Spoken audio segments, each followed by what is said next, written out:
Eu creio que a resposta está óbvia a essa pergunta.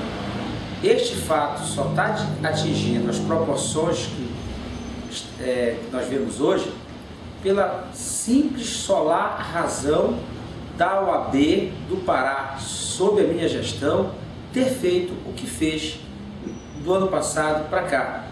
A OAB deflagrou uma campanha pelo Ficha Limpa e essa campanha incomodou muita gente, atingiu muita gente. Hoje, eu acho que nós fizemos uma campanha errada no Ficha Limpa, porque se nós tivéssemos dado nomes para a sociedade de quem eram os fichas sujas, talvez hoje eu não tivesse e nem a OAB recebendo o ataque dessas mesmas pessoas, porque elas não teriam sobrevivido politicamente. Nós deveríamos ter feito uma campanha muito mais aguerrida, agressiva e dirigida, assumindo posição realmente. Fizemos uma campanha calma, civilizada, impessoal. Mesmo assim, essas pessoas sofreram por conta desta campanha. Agora, na Assembleia Legislativa do Estado, nós colocamos 20 mil pessoas nas ruas. Unimos toda a sociedade civil. Nunca antes uma instituição da sociedade civil havia levantado voz contra interesses políticos dessas pessoas que hoje nos hostilizam. Nunca antes. Haviam situações em que se polarizavam pessoalmente, mas nunca a sociedade se organizou politicamente para enfrentar. Essas pessoas sempre se situaram acima do bem e do mal, intocáveis, entra governo, sai governo, sempre estiveram no controle do poder. A ordem veio, denunciou, pediu a prisão, com 25 mil assinaturas, e pessoas que viviam na sala, no quarto dessas pessoas foram presas. O próximo passo era a prisão delas próprias. Portanto, o que estava em jogo não era apenas a carreira política dessas pessoas, era a liberdade, o patrimônio dessas pessoas e, evidentemente, que eles nos espreitavam. Nós que agimos à luz do dia, com tranquilidade, talvez tenhamos sido ingênuos ao deflagrar esse processo de Altamira. Coincidentemente, Altamira, uma subseção que na nossa composição política inteira não foi composta por mim, não tem ninguém do meu grupo, ninguém mais ligado a mim. A subseção de Altamira não foi uma indicação minha, de nenhum dos seus membros. Altamira, que é emblemático porque foi o epicentro do escândalo da Sudam, que levou à prisão de um grande político paraense. E é de lá que nasce esse suposto escândalo da OAB. Que escândalo da OAB? Não há, mas o terreno foi devolvido, foi desfeito o negócio. Fraude na assinatura está sendo apurado. Mas aí vem colegas transitando esses interesses de nos atingir, essas pessoas, dentro da ordem, que se alvoroçam a correr à rua como de paladinos de uma suposta moralidade para dizer à Polícia Federal que apure. Como se a OAB fosse um sindicato, uma associação, um centro comunitário. A OAB é uma instituição. E a OAB sempre teve a tradição de apurar aqui dentro. E vamos apurar com todo rigor. Vamos mandar a Polícia Federal? Possivelmente. Vamos mandar o Ministério Público Federal? Possivelmente. Ao estadual, a quem for. Doa quem doer. A questão fundamental que todos precisam entender, a nossa instituição está ilesa, não está atingida. Há um fato que aconteceu de uma falsificação de assinatura? Eu tornei este fato público. Eu tornei, porque lamentavelmente a denúncia do meu vice colocava sob suspeita toda a ordem, toda a diretoria, como para dizer que esta casa não tinha moral. Agora, o fato é circunscrito a duas pessoas, a ele, meu vice, e a chefe do jurídico. E uma comissão presidida pelo professor Luiz Meira, presidente do TED, pessoa insuspeita, vai apurar, vai determinar, e as consequências serão tomadas, serão lavradas, a instituição continua. A grande pergunta, Bemegui, é o seguinte: por que, se a venda está desfeita, se o fato está determinado, a autoria está certa, se prossegue com uma campanha difamatória, não contra mim, contra a ordem? Por que se prossegue nessa campanha? Eu lhe respondo: porque o objetivo desta campanha foi afastar a OAB da senda em que ela se encontrava quando tudo começou. Qual era a senda? Da perseguição dos envolvidos do escândalo da Assembleia Legislativa do Estado do Pará. Este é o ponto da questão. Este é o ponto. Evidentemente que aí outros interesses, os mais variados, os mais diversos, se juntam a isso, a esse, porque a OAB incomoda a muitos setores, a muita gente. As notícias, a OAB tem fustigado aqueles que não se comportam com decência na administração pública, tem exigido comportamentos éticos, seja de empresários, seja de políticos, seja do executivo, do legislativo, do judiciário e do próprio Ministério Público. Então, essa instituição incomoda muita gente, por vezes, no cumprimento do seu papel institucional, afeta interesses pessoais. E, nesse momento, essas pessoas todas se juntam para fazer com que a OAB sangre. O que eu quero dizer é que a OAB tem sangrado de forma injusta, de forma iníqua. Cabe a mim defender a OAB? Cabe. Mas neste momento eu quero chamar a sociedade para defender a OAB, porque a OAB está sempre à frente da sociedade, é a credibilidade da OAB que faz com que os pleitos da sociedade muitas vezes sejam aceitos e até mesmo pela luta na sociedade, luta dentro do judiciário, impostos a certos governos.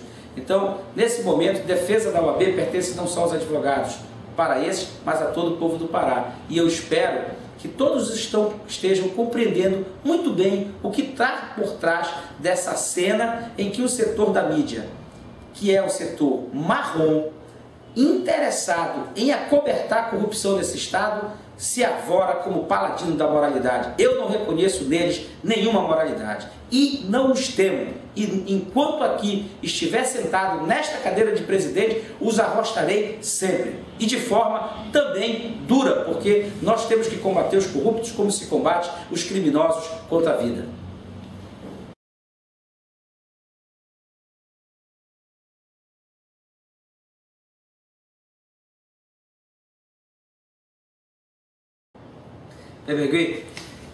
Eu quero dizer o seguinte, eu vou tentar evitar entrar no mérito, que eu não quero exceder uma questão que agora está sob a alçada de uma comissão e para a apuração dela.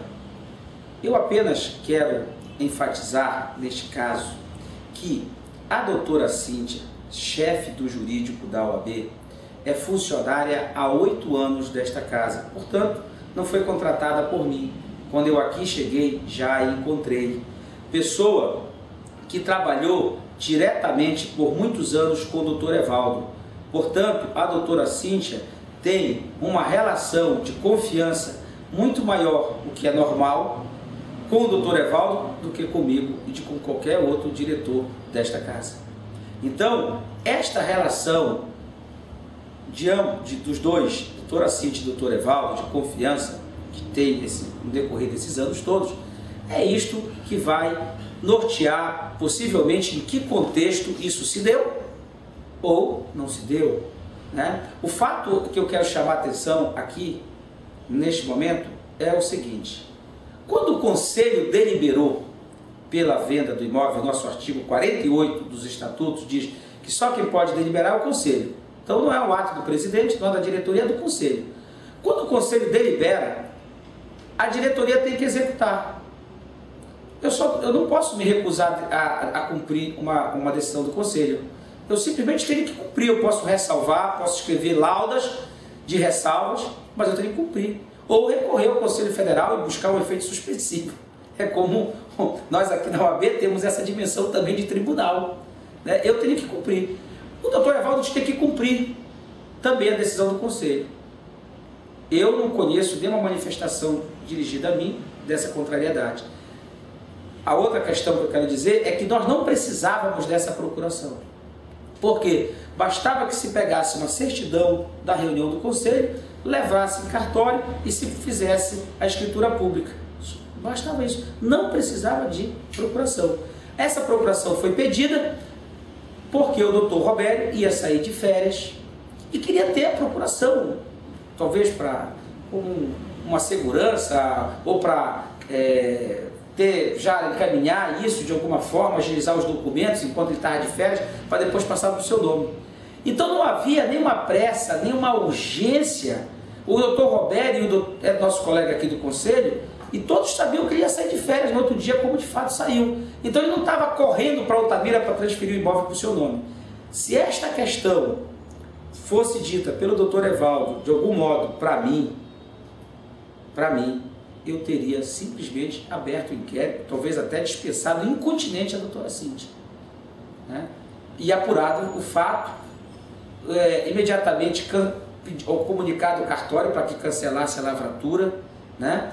Enfim, ao doutor Robério, né, que estava no Rio de Janeiro de férias. Isso é um fato que me estranha.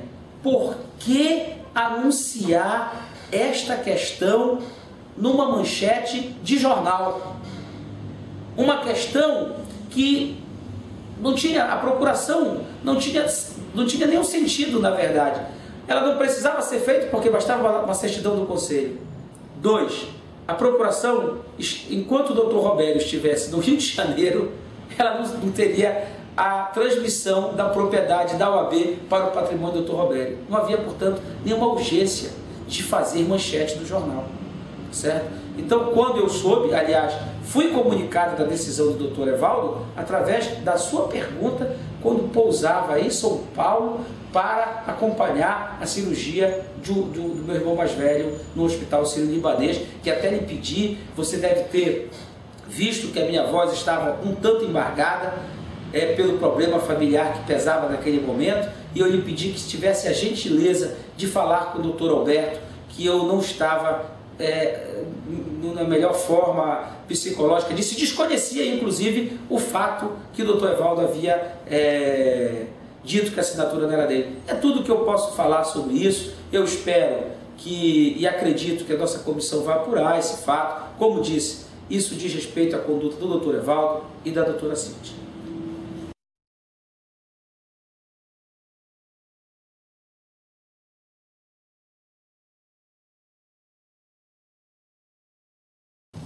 A doutora Cíntia, ela está de férias. O contrato dela está suspenso. Ao retorno dela, a comissão já terá, pelo prazo dado de 15 dias, tomado as considerações que tenha que ser tomadas e feitas as recomendações que desejar fazer.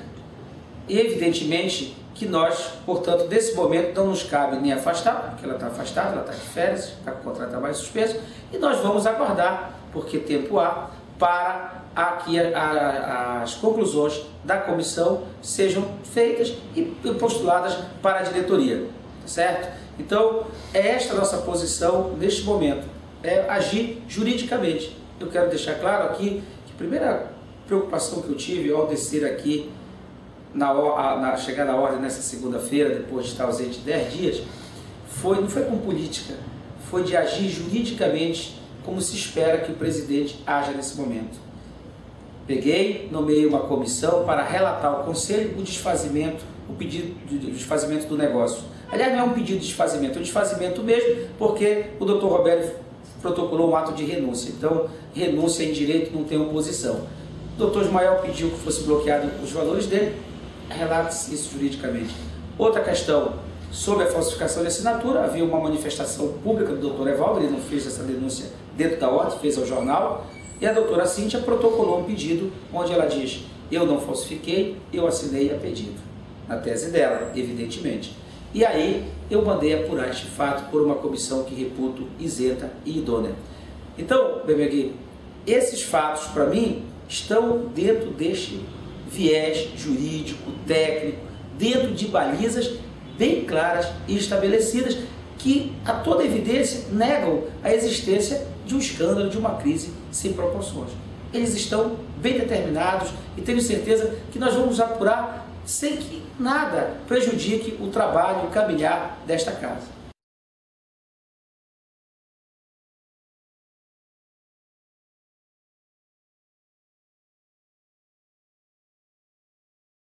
Não, o cheque do Dr. Robério, e eu estou lhe falando isso, antes de eu entrar na questão, eu quero dizer o seguinte: que a primeira vez que eu manuseei esses autos foi na manhã desta segunda-feira. Antes eu nunca tinha manuseado esses autos. Quem manuseava esses autos era a doutora Cíntia, a secretaria e o doutor Alberto.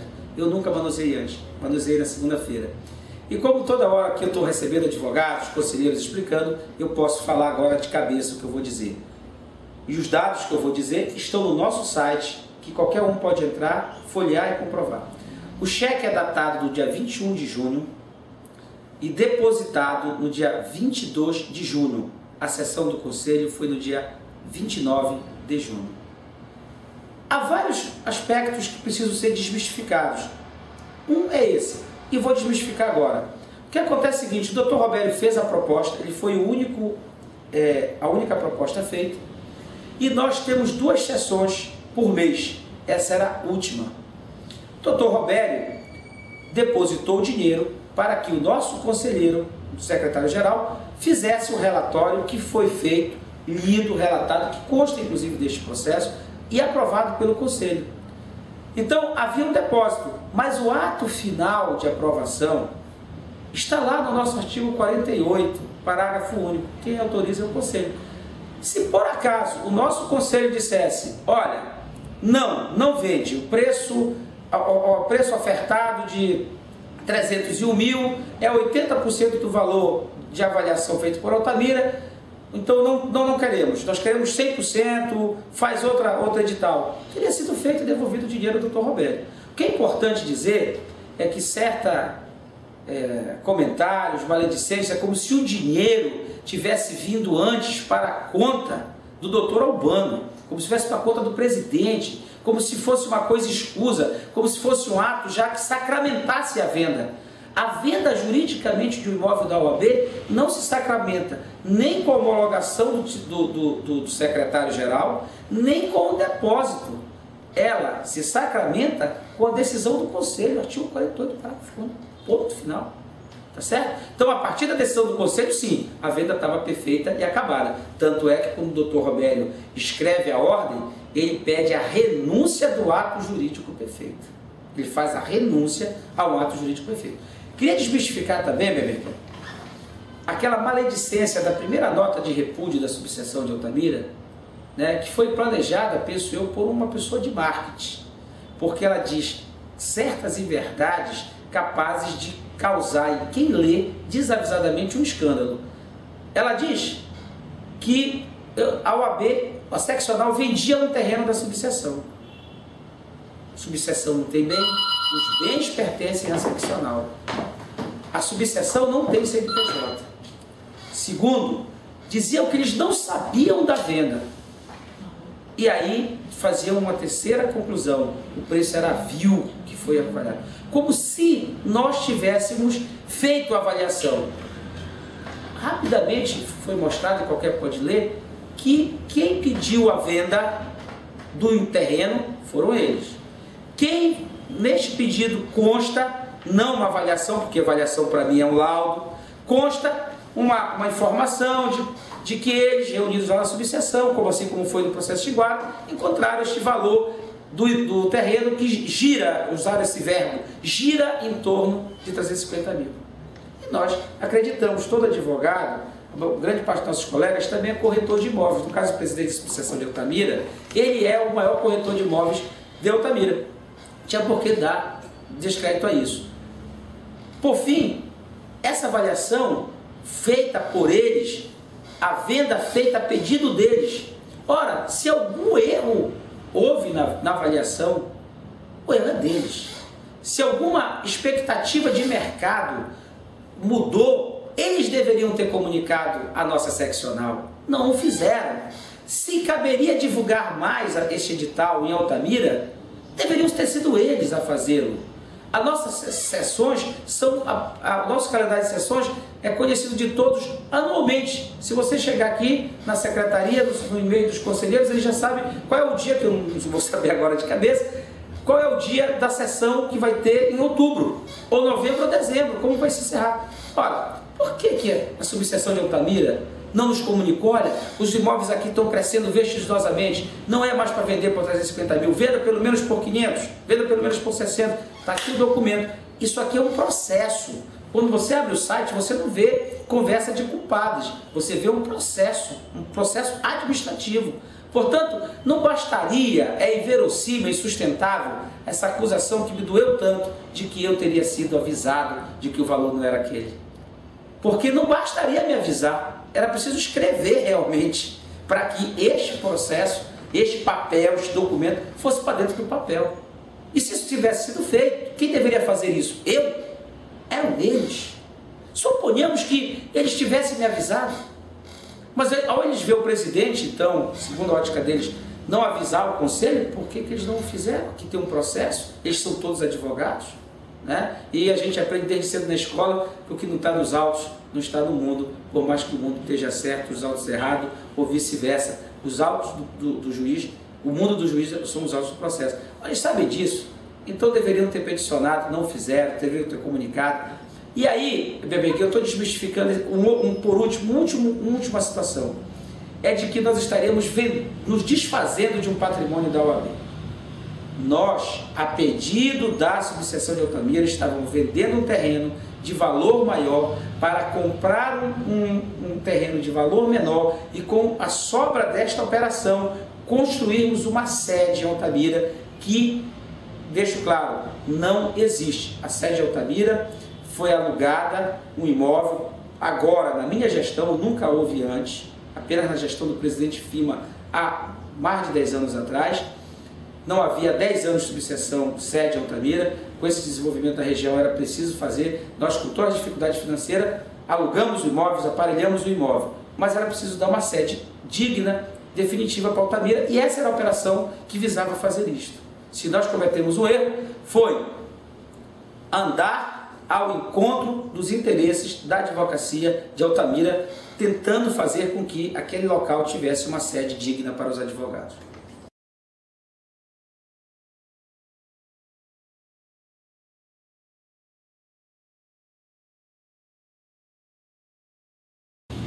O relatório que foi lido na sessão do dia 29 de junho foi precisamente aquele que consta as folhas 16 do processo administrativo de venda do terreno de Altamira, lido na sessão do dia 29 e que consta no áudio que qualquer advogado pode acessar. O relatório foi lido pelo Dr. Roberto e diz o seguinte: a Ordem dos Advogados do Brasil, subseção de Altamira, protocolou petitório em 5 de abril de 2011, informando a OAB Pará sobre a posse de um imóvel urbano com medidas aproximadas de 1.100 metros quadrados, localizado na Avenida Tancredo Neves, sem número, ao lado das instalações da Justiça do Trabalho em Altamira. Exposto o interesse da subseção pela venda do imóvel, no valor venal de 350 mil, solicita-se análise deste Conselho Seccional para aprovação da alienação do mencionado imóvel. Juntar a documentação referente ao título definitivo do imóvel, de folhas 3 a 11. Desta forma, a OAB Pará publicou em 15 de junho de 2011, no caderno 5, página 13, edital sob o número 245051, folhas 12, levando ao conhecimento de todos sobre o recebimento de propostas de compra do referido terreno no prazo de 5 dias. Neste sentido, em 20 de junho de 2011, foi recebida a única proposta do advogado Robério Abidon de Oliveira, ofertando o valor de R$ 301 mil. Eis o relatório. Parecer: face a análise da proposta envidada pelo citado advogado, sugiro que a referida venda seja efetivada. Haja vista mesmo apresentar bons parâmetros para a realização do negócio jurídico, garantido a esta seccional o recebimento imediato do valor proposto, devendo ser providenciada de forma imediata a emissão da procuração pública, com ressalva de que a escritura pública deverá ser lavrada até 30 de novembro de 2011, sob obrigação do eminente comprador do imóvel em questão. Eis o parecer: Belém, 21 de junho de 2011, Dr. Roberto Antônio Campos, lido na sessão do dia 29. Então, aqui consta do pedido ao edital, ao comprador, ao valor, ao depósito deste mesmo valor na seccional.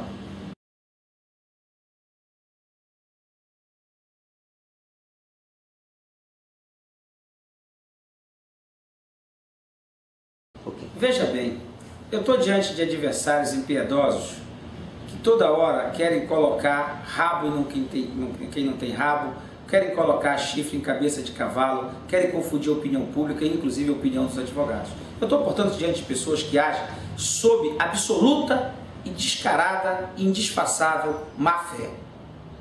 É com esse tipo de gente que nós estamos lidando, um tipo de gente que veicula interesses de pessoas que deveriam estar, a meu juízo, segregadas do convívio social e presas. É com esse tipo de gente. E eu não tinha essa consciência dessa gravidade até esta segunda-feira, quando retornei a Belém. Quero lhe dizer com muita mansidão e tranquilidade, os fatos estão certos, estão determinados, estão sendo apurados. Não é a presidência que vai impedir ou empadecer qualquer apuração. Quando essas pessoas dizem que a diretoria tem que se afastar, que o presidente tem que se afastar para serem apurados, elas querem tirar proveito político, querem desgastar a instituição, querem manchar o nome da instituição, diminuir o poder de ação da ordem. Esse é o interesse que move a todos.